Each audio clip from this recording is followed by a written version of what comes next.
Hello and welcome to Fast and Factual. I'm Utsaf Parekh and I'll take you through the top 50 stories of the day. Let's begin. Cyclone Biparjoy made landfall near Gogh port in the Indian state of Gujarat on Thursday evening.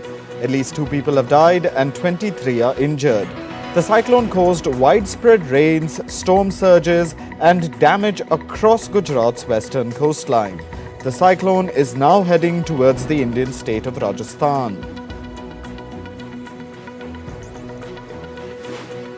Russia has announced bonus payments for troops who have destroyed Western tanks being used by Ukraine. These include the German-made Leopard tanks and US-supplied armored vehicles. The move is part of a wider reward scheme. More than 10,000 Russian servicemen have received individual bonuses since the start of the conflict.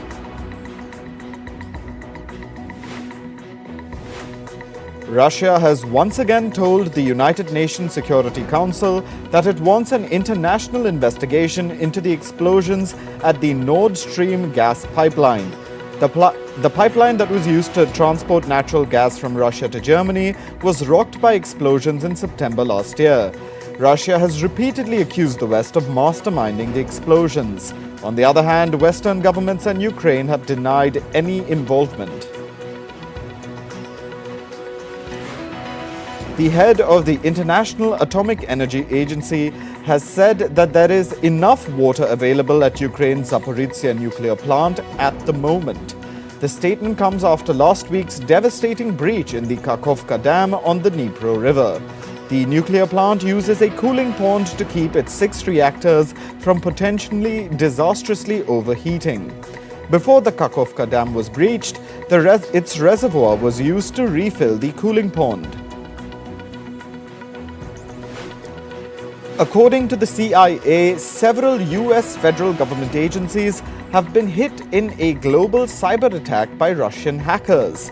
The CIA has also said that several hundred other companies and organizations in the US could also be affected by the hacking spree. A sprawling hacking campaign reportedly began 2 weeks ago. It has also hit major US universities and state governments. The US state of Texas has signed into law a controversial bill banning transgender athletes from competing on some college sports teams. The Save Women's Sports Act requires athletes to play on the team that corresponds with their gender at birth. The new law also allows civil lawsuits against colleges and universities over suspected violations. South Korea's military has released still photos of rocket parts used in North Korea's failed satellite launch. North Korea failed to launch its first military satellite on May 31st. The satellite's booster and payload plunged into the sea. South Korea has been conducting operations to salvage the parts off the country's west coast ever since. 9 Egyptian nationals have been arrested in connection to a deadly migrant shipwreck off the coast of Greece. Reports suggest up to 750 people were packed on the fishing boat when it capsized and sank on Wednesday morning. The death toll of the accident stands at 79 and is expected to rise. Local media reported that the ship departed from Egypt and stopped at the Libyan port of Tobruk before setting off for Italy. Pope Francis was discharged from a hospital on Friday morning. He underwent surgery to repair an abdominal hernia and was hospitalized for 9 days. 86-year-old Pope Francis left Rome's Gemelli Hospital in a wheelchair. He waved at reporters and well-wishers as he was taken to a waiting car. Japanese lawmakers have adopted a legislation to raise the country's age of sexual consent to 16 from the current 13. The bill cleared the Japanese parliament's upper house in a unanimous vote. The legislation also clarifies rape prosecution requirements and criminalizes voyeurism. Japan's age of consent had been unchanged since 1907, with children aged 13 and above deemed capable of consent. Pakistan's government has shared the social media profiles of ex-Prime Minister Imran Khan and several leaders from his party with the country's Federal Investigation Agency. The profiles have been shared to conduct a forensic test for allegedly sharing controversial anti-state content between March 8th and May 9th. A total of 23 links from Instagram, Facebook have been sent to Pakistan's FIA.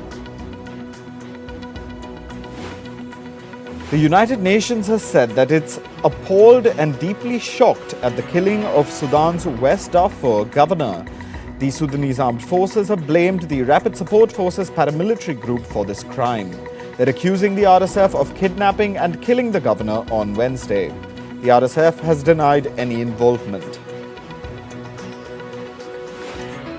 Dozens of Chinese migrants held a rally in Sydney to demand the Australian government fast-track their permanent residency status.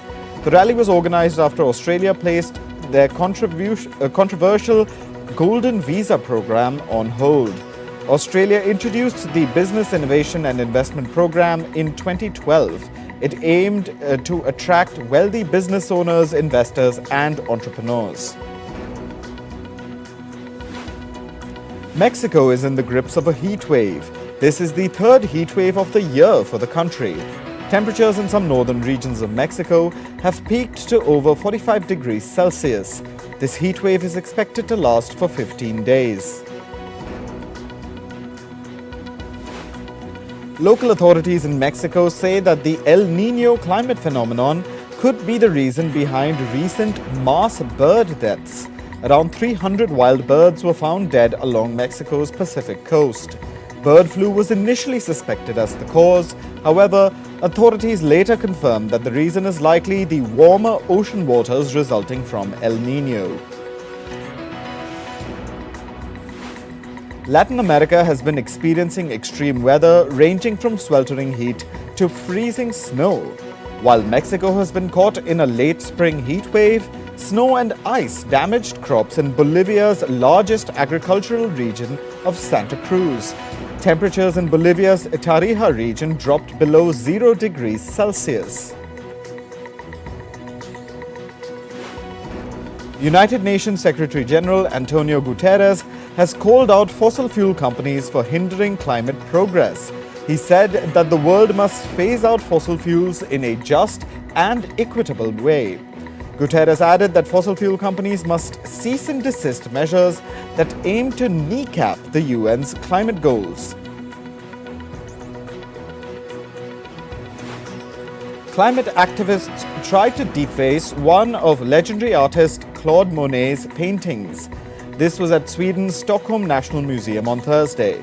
Climate activists of the Restore Wetlands movement put red handprints on a screen protecting Monet's painting. The activists then highlighted the need to ban peat mining and restore the wetlands. The painting on loan from the Orsay Museum in Paris is unharmed. The activists were arrested. A tornado in Perrytown in the US state of Texas has left wide-scale destruction in its wake. The tornado tore apart trailer homes and uprooted telephone lines and electricity poles. Traffic in the area came to a standstill due to the damage. Canada's Prime Minister Justin Trudeau has warned of more frequent extreme weather in the country. Trudeau said they're going to focus on getting through this year's wildfire season. Canada is seeking to boost its readiness to tackle wildfires. The country is facing its most destructive start to the wildfire season ever. Over 48,000 square kilometers have already been destroyed in wildfires. In business, Germany's central bank expects the country's economy to shrink this year. The Bundesbank now sees the German economy contracting by 0.3%. This is a slight improvement from its earlier forecast of a 0.5% decline. Meanwhile, inflation in the region is expected to be around 6%. This is much higher than the ECB's 2% target. Telecom giant Vodafone says it has reached an agreement with unions in Italy. This is regarding 1,000 job cuts that it announced in March this year. Under the new deal, Vodafone seeks to contain the impact of the redundancies. Among other things, it'll offer career coaching services to employees interested in launching their own business. According to reports, American software firm Oracle has laid off hundreds of employees. It has also cancelled existing job offers and cut back open positions. These are within its health unit, Cerner. In December last year, Oracle acquired Cerner for nearly $29 billion. This was the technology company's biggest deal ever. The US unit of cryptocurrency exchange Binance has laid off some employees as well. Reports say around 50 people have been dismissed. Positions in the legal, compliance and risk departments have been impacted due to the cuts. This comes shortly after the US sued Binance last week. The company has been charged for carrying out illegal business practices. The US Federal Reserve and its market regulator are investigating Goldman Sachs. This is regarding its role in two deals with Silicon Valley Bank. They are investigating Goldman for improper business processes related to the deals. This was before Silicon Valley Bank collapsed earlier this year. Mercedes has said that some of its US workers can now use ChatGPT in their cars. The automaker will begin testing the program from June 16th. Mercedes says integrating ChatGPT into its car's audio systems would make its answers sound more natural. Ride-hailing firm Uber has said that it will shut its food delivery business in Italy. The company will also cease its taxi operations in Israel. This is because the company has failed to sustainably grow in the regions. In Italy, Uber Eats falls behind market players like Deliveroo and Just Eat. Meanwhile, Get Taxi and Yango are ahead of Uber in the Israeli cab services market. Scientists from the Italian Institute of Technology are developing a new humanoid robot. It'll be designed for efficient locomotion. The robot will be able to do all the heavy and dangerous jobs of manual workers. Scientists hope this could become a work companion in the future.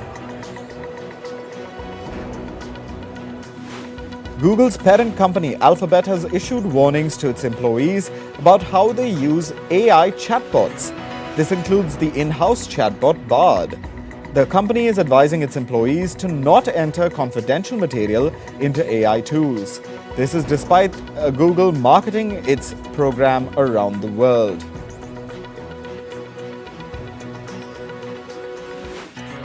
Audiences were amazed by an AI version of the celebrated Dutch artist Vincent van Gogh.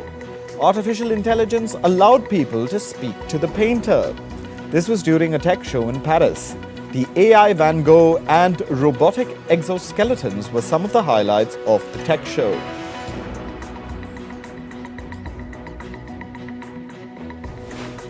Moving to sports, in cricket, Rohit Sharma is likely to be rested for part of the upcoming Test series against West Indies. Sharma will be taking a break owing to his drop in form.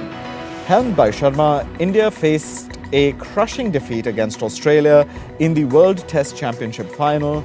India's tour of West Indies is slated to start from July 12th this year.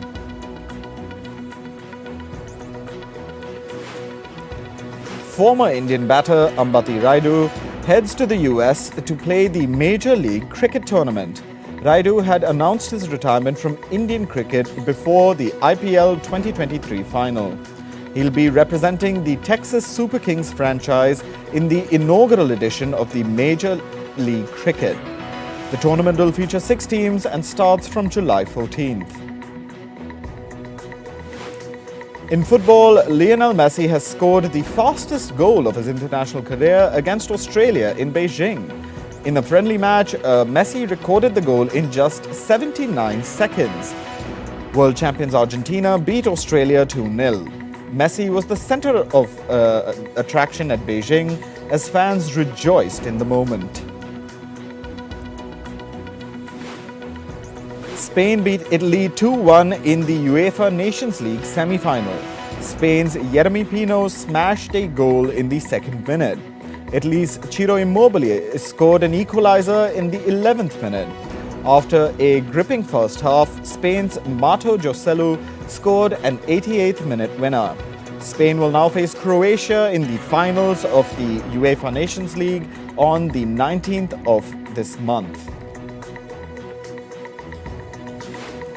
Italian League champions Napoli have named Rudi Garcia as their new coach. However, the length of Garcia's contract has not been specified. Garcia had earlier managed Serie A club AS Roma from 2013 to 2016. He's also coached the Saudi Arabian side Al Nassr last season and led them to second place in the Saudi Pro League.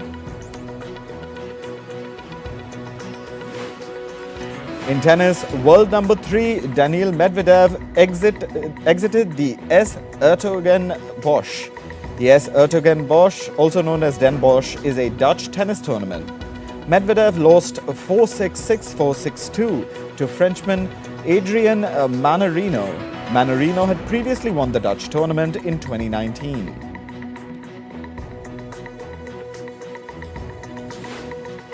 In squash, India's Joshna Chinnappa beat Japan's Satome Watanabe.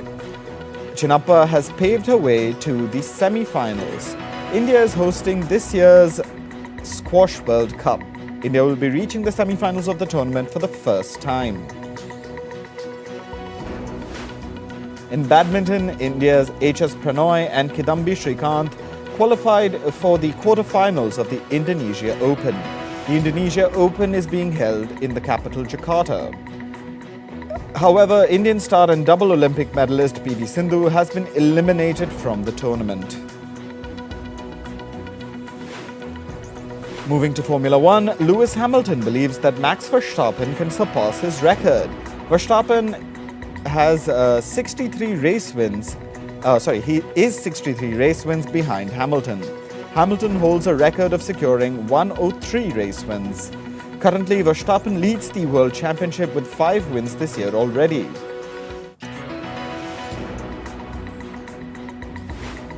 Ricky Fowler and Xander Schauffele shared the early lead after a historic opening day at the 123rd US Open. This is in golf. This is the first tournament after the shock merger of the PGA Tour and LIV Golf. Rory McIlroy, the face of the PGA Tour's war against LIV Golf, also performed well.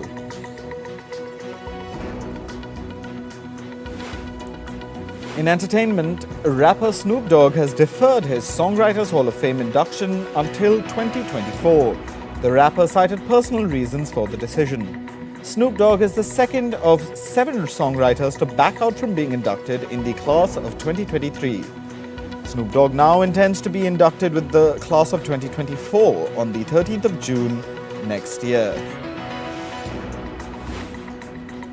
Rapper Kid Cudi has revealed the lineup for his Moon Man's Landing Festival. The second edition of the event will feature performances by rappers Lil Uzi Vert and Koi Leray. The Moon Man's Landing Festival will take place on the 19th of August in Cleveland in the US.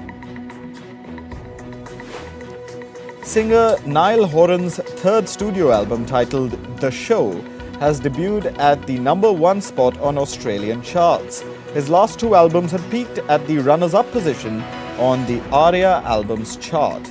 To support the album, Horan will begin The Show Live On tour in Australia between April and May next year. The honorees for the 2023 Black Music Month class have been announced. Rappers Queen Latifah, Lil Wayne and Busta Rhymes are among the inductees this year. They'll be part of the Black Music and Entertainment Walk of Fame. The artists will be given the crown jewel of excellence at the ceremony. The schedule for the 2024 People's Choice Awards has been announced. The event will take place on the 18th of February in California. This will be the first time that the show will air in the first quarter of the year since 2017. This will also be the first time that the telecast will stream live on the app Peacock. Actor Al Pacino has welcomed a baby boy with his girlfriend Noor Al-Falah. His son is named Roman Pacino. 83-year-old Al Pacino has become a father for the fourth time. He already has 3 children with former partners. Jennifer Lawrence has returned to acting with the comedy film called No Hard Feelings. Lawrence had taken a break from acting between 2019 and 2021. She then devoted her time to her son, who was born in 2022. No Hard Feelings will release on the 23rd of June. The animated superhero film Spider-Man Across the Spider-Verse has been banned in the UAE. This is due to the country's censorship regulations. It's been reported that a scene involving a transgender flag that reads "Protect Trans Kids" is the reason behind the ban. Marvel Studios' superhero film The Incredible Hulk is coming to streaming platform Disney+. The film will be available from the 16th of June. The Incredible Hulk, originally released in 2008, it stars Edward Norton, Liv Tyler, and Tim Roth.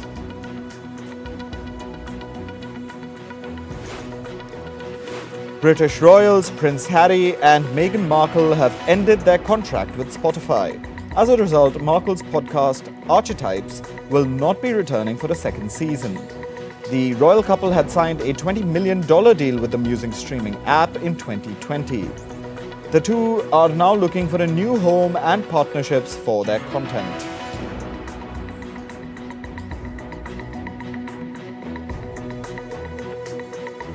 That's all for this episode of Fast and Factual. Thank you for watching. Stay tuned to Firstpost.